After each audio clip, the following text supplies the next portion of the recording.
चैतन्य महाप्रभु जिनका वर्ष 500 साल पहले हुआ था। चैतन्य महाप्रभु कौन है और उनका हमारी भक्ति प्रथा से क्या संबंध है और चैतन्य महाप्रभु ने भक्ति में क्या योगदान दिया, ये सब भक्तों को जानना आवश्यक है ताकि अपनी भक्ति और आसान हो, सफल हो। हम सब कृष्ण भक्ति के पथ पे हैं। कृष्ण भक्ति कृष्ण भगवान 5000 साल पहले इनका अवतार हुआ और कृष्ण भक्ति के कई पथ है। रामानुजाचार्य, ये पथ, वो पथ, और कोई सतगुरु महाराज, कृपालु महाराज, अलग अलग पंथ है। कृष्ण भगवान अनंत है, भगवान की भक्ति भी अनंत है। लेकिन हमने चैतन्य महाप्रभु की भक्ति को चुना। इन सब भक्तियों में इसका क्या कारण है, ये हमको इसकी जागरूकता रहनी चाहिए।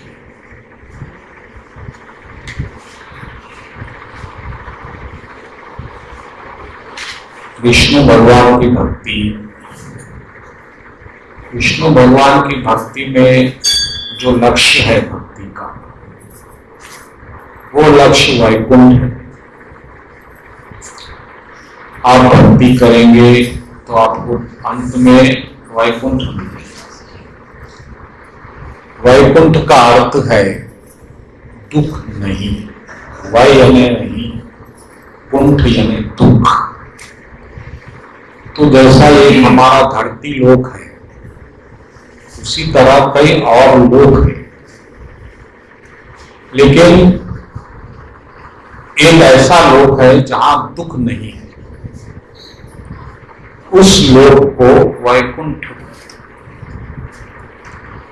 तो हर प्राणी यही चाहता कि इस जन्म में कुछ ऐसा प्रयास कर लें ताकि हमको वैकुंठ मिले। और कृष्ण भगवान आने से पहले तक की जो भक्ति हमारी चली अभी तक, वो इसी चक्र में चली। लेकिन कृष्ण भगवान ने आकर एक और कला बताई जो इससे पहले किसी भगवान ने नहीं बताई, और वो कला है प्रेम कला। उसमें संगीत, सौंदर्य, रास, आनंद, ये सब 4 कलाएं, 7 कलाएं पहले प्रदर्शित हो चुकी थी राम अवतार तक। लेकिन कृष्ण अवतार में ये 4 कलाएं हैं: प्रेम, माधुर्य, रस और संगीत। विष्णु भगवान कहने आप प्रेम की बात नहीं हो सकती, रास की बात नहीं हो सकती, लव, डांस, म्यूजिक। वो एक भक्ति जहां भगवान है, आराध्य है। भगवान भी एक मानव में मर्यादा में थे उस वक्त।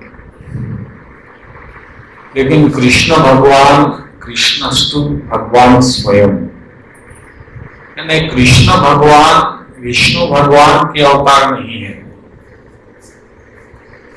विष्णु भगवान कृष्ण भगवान के अंश है। विष्णु भगवान केंद्र है, क्योंकि प्रेम ही केंद्र है। पूरे ब्रह्मांड प्रेम के अतराफ घूमता है।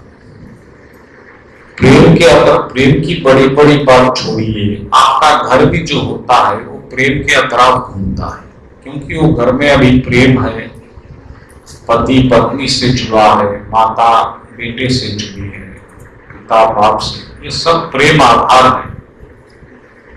इसी तरह पूरा ब्रह्मांड का आधार भी प्रेम है, और प्रेम का केंद्र है कृष्ण भगवान। और प्रेम में जो प्राथमिक गुण है वो है माधुर्य, संगीत, रस। इसके बिना प्रेम अधूरा।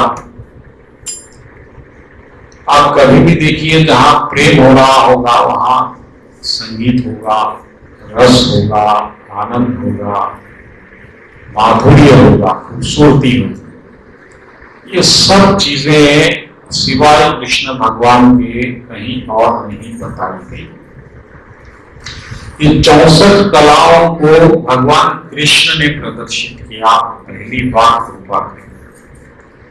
और कृष्ण भगवान का अवतार हर युग में नहीं होता, एक कल्प में होता। एक कल्प यानी ब्रह्म भगवान के एक दिन में एक बार। और जब कृष्ण भगवान का अवतार होता है तो द्वापर युग त्रेता युग से पहले आता है। इस तरह का प्रबंध होता है क्योंकि कृष्ण स्वयं पूर्ण भगवान है, 64 कलाओं वाले भगवान है।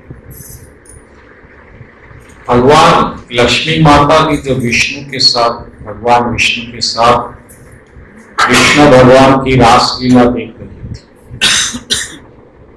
तो माता लक्ष्मी ने उनसे प्रश्न किया कि प्रभु मुझे आप भी बांसुरी सुनाइए जैसा कृष्ण सुना रहे।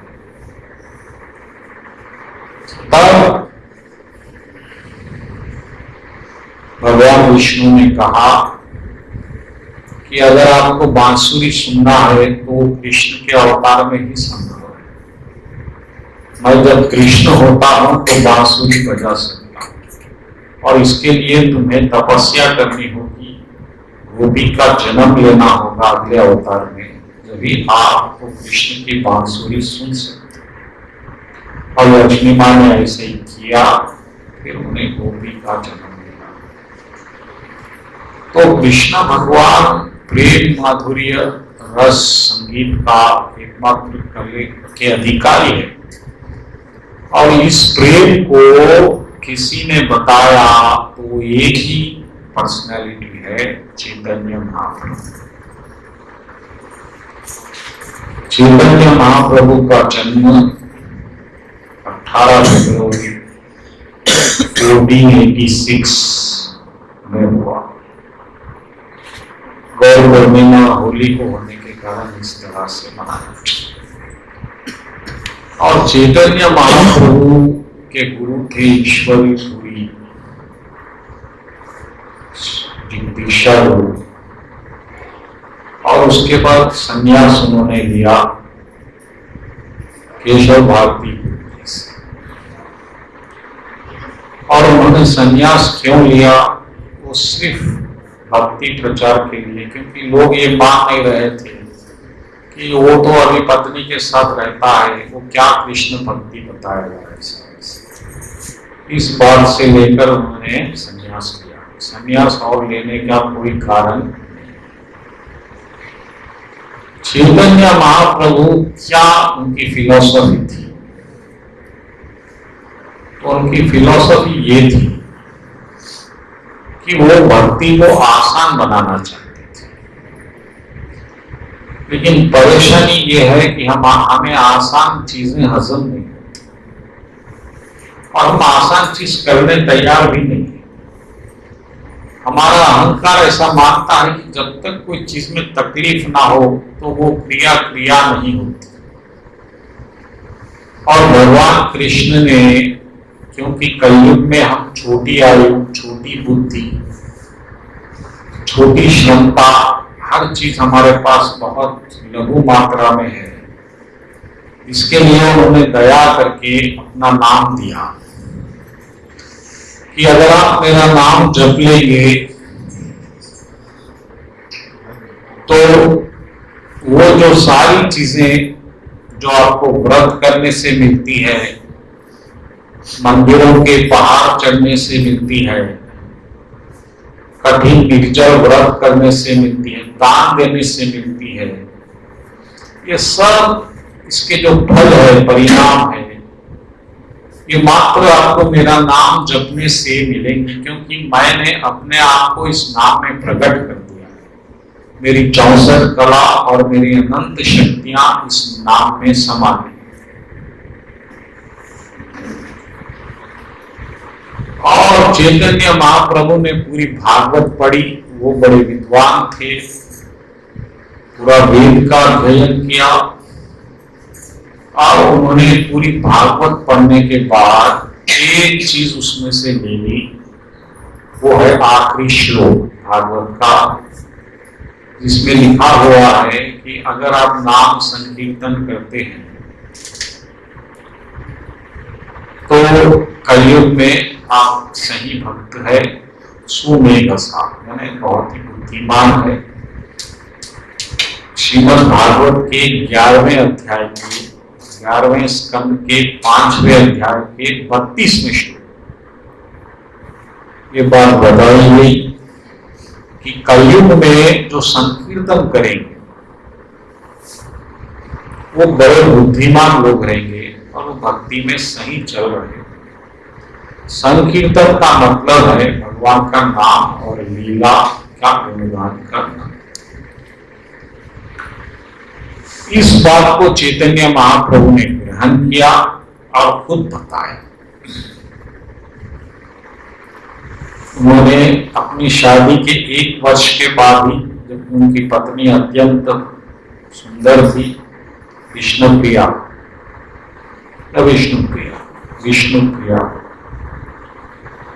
तो उनको भी उन्होंने त्यागा। भक्ति की संन्यास देने के लिए तैयार नहीं थे केशव भारती जी। हट करके उन्होंने संन्यास लिया और अकेले प्रवचन के लिए पूरे साउथ इंडिया में निकल गए, अकेले प्रचार किया नाम। वो जाके भिक्षा मांगते थे कि आप लोग नाम जपिए, भिक्षा में धन नहीं लेते थे। जैसा हमारे पास कोई महाराज आके धन या कोई वस्तु लेते खाने का पदार्थ की, तो उन्होंने भिक्षा मांग के हरिनाम का जप मांगा लोगों से, आप ये जप कीजिए, यही भिक्षा। इस तरह से उन्होंने प्रचार किया। और दूसरी बात, शारीरिक विकार, जो जिस तरह हमारे यहाँ पर जो माता मांकाली का उत्सव होता है,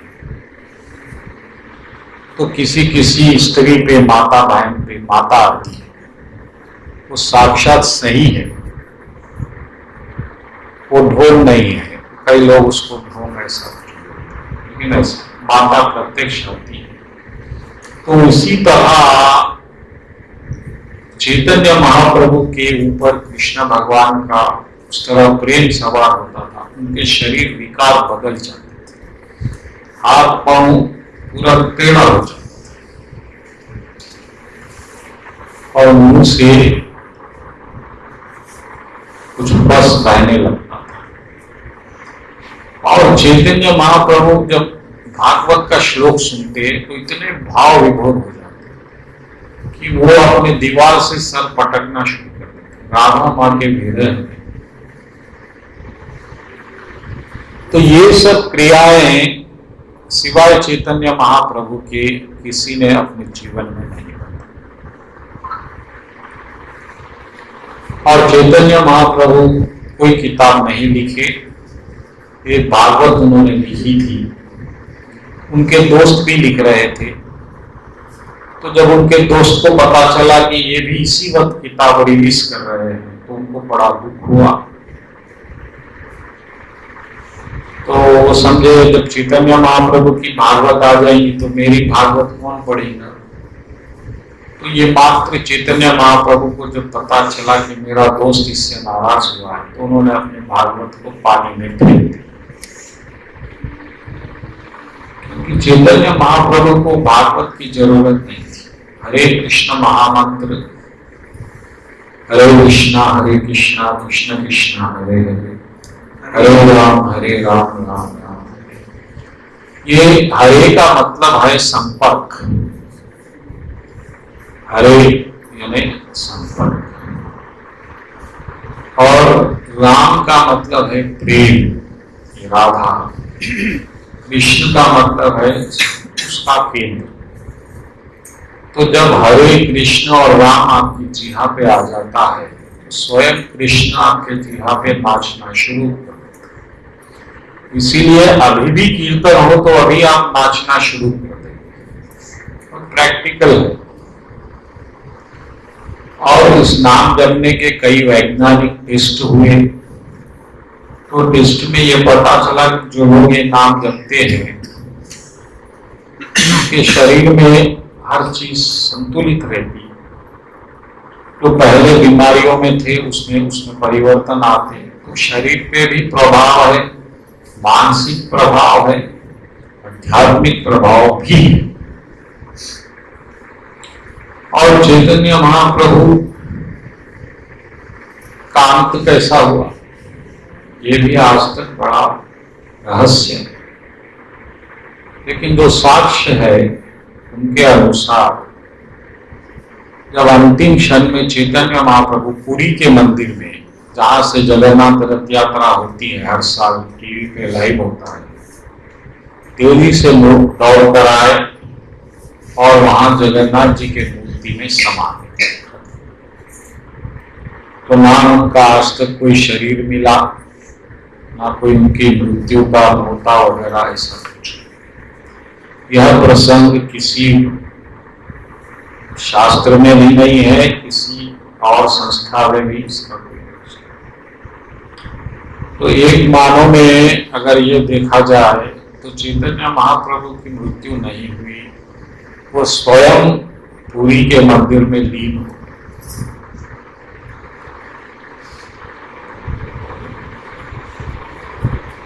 और ये भी प्रसिद्ध प्रथा है कि जगन्नाथ मंदिर, वहां जो कि पुरी के मंदिर में जो कृष्ण भगवान का हृदय है वो वही है। जब कृष्ण भगवान की मृत्यु हुई थी 5000 साल पहले, कृष्ण की मृत्यु नहीं होती, लेकिन जो उन्होंने शरीर त्यागा था, जब उसे जलाया गया तो कृष्ण भगवान का जो हृदय था मिट्टी का, वो जला गया। और वो हृदय जगन्नाथपुरी के मंदिर में बसा हुआ है। इसीलिए वो चैतन्य महाप्रभु के हृदय स्वरूप ही चैतन्य अवतार है। तो चैतन्य महाप्रभु उसी हृदय में, उसी मंदिर में समान, वही विग्रह, ऐसा धारणा है। चैतन्य महाप्रभु कृष्ण भगवान के अवतार है, ऐसा प्रथा मानते हैं, हम भी मानते हैं। लेकिन अवतार है, इस पे ध्यान देना ज्यादा नहीं है। उन्होंने भक्ति हमको क्या बताई, इस पे ध्यान देना है।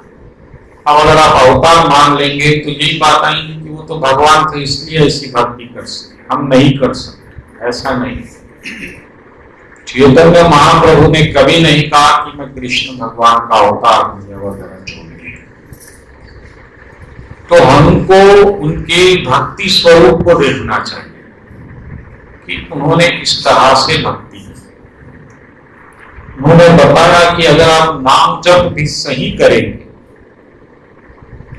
तो इस जन्म में वो काफी है।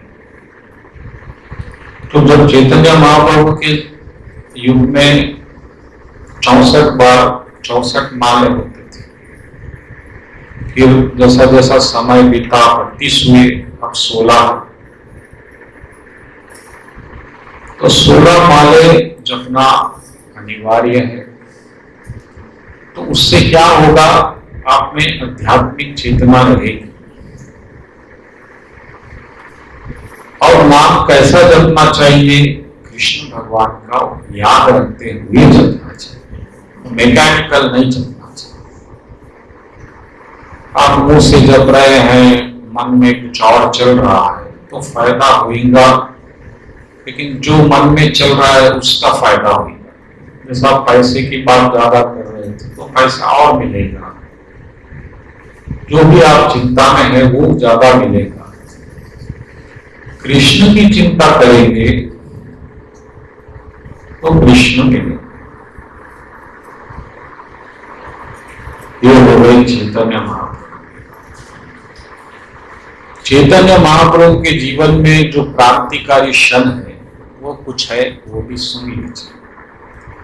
जब शंकराचार्य आदि मठ के सबसे बड़े अधिपति शंकराचार्य जी थे, तो वो जब उन्होंने चैतन्य महाप्रभु की कीर्ति सुनी कि वो एक बहुत भक्त है, बहुत नाम हो रहा है उसका, तो शंकराचार्य जी ने सोचा कि इसका अहंकार मैं दूर करूंगा मेरे ज्ञान से,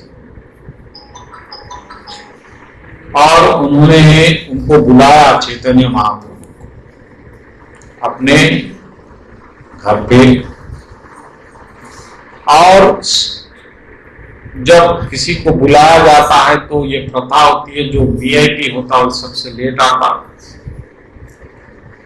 लेकिन चैतन्य महाप्रभु सबसे पहले आ गए।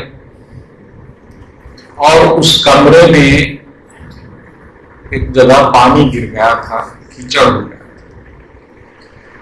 तो उन्होंने उस कीचड़ पे बैठे, क्योंकि वहां तो कोई बैठेगा नहीं। तो जब उन्होंने देखा शंकराचार्य जी ने, अरे ये तो बड़ा ही जाहिर दिख रहा है, कम से कम जब कमरा पूरा खाली साफ है तो कीचड़ पे बैठने की क्या बात है। तो उन्होंने ध्यान नहीं दिया, सब लोग आ गए।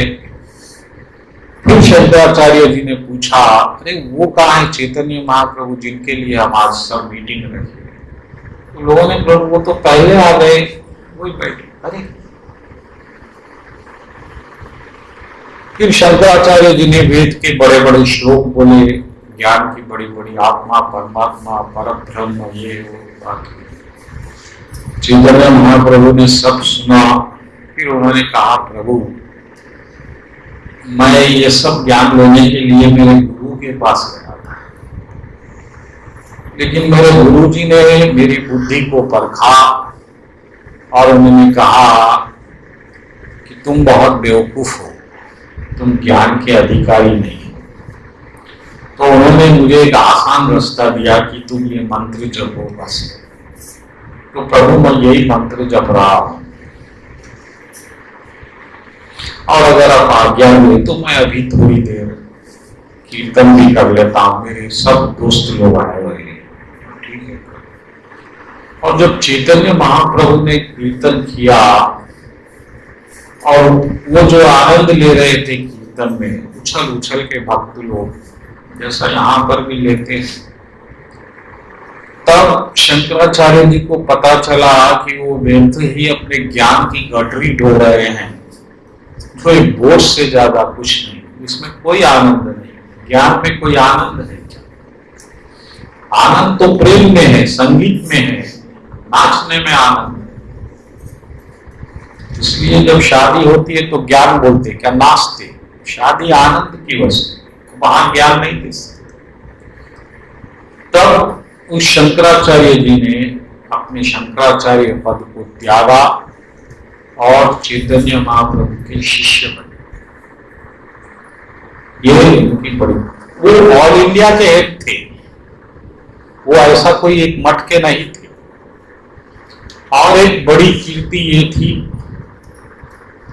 कि उस वक्त मुस्लिम का राज्य था, तो चैतन्य महाप्रभु जब कीर्तन करते थे तो करीब करीब 5 से 10 हजार लोग आते थे। जैसा हम यहाँ करें तो 5 से 10 लोग आते हैं, वो भी बड़े मुश्किल से, सबको मनाना पड़ता, और वो भी थोड़ी दूर से आते, क्योंकि घर के पास शुरू होंगे तो इज्जत चले जाती है आपसे। ठीक है, उस वक्त भक्ति दौर था। तो मुस्लिम जब राजा थे वहां के, उनके सेनापति भी थे कोई मोहम्मद इब्राहिम,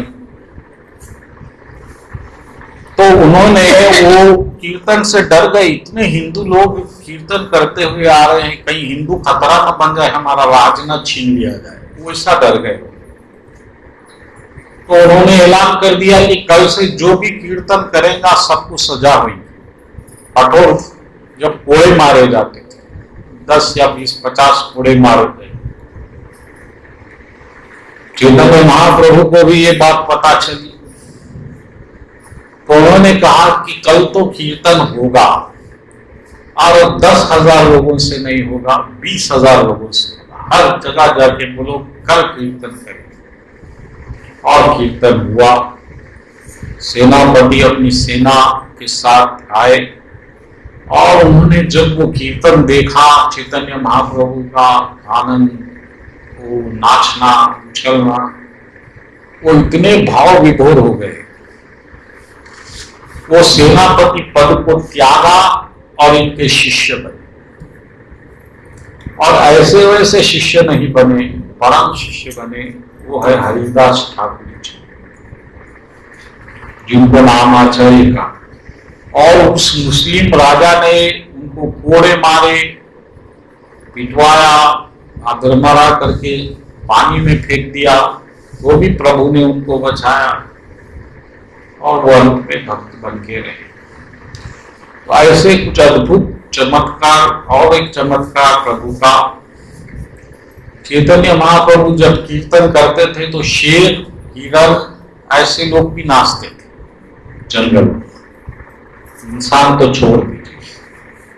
तो उन्होंने हमको मार्ग बताया, आसान मार्ग बताया कि अब आप सड़क पे भी नहीं नाच सकते तो नाम जपन सही करिए, नाम में विश्वास रखिए, और प्रभु का ध्यान करते हुए जपिए।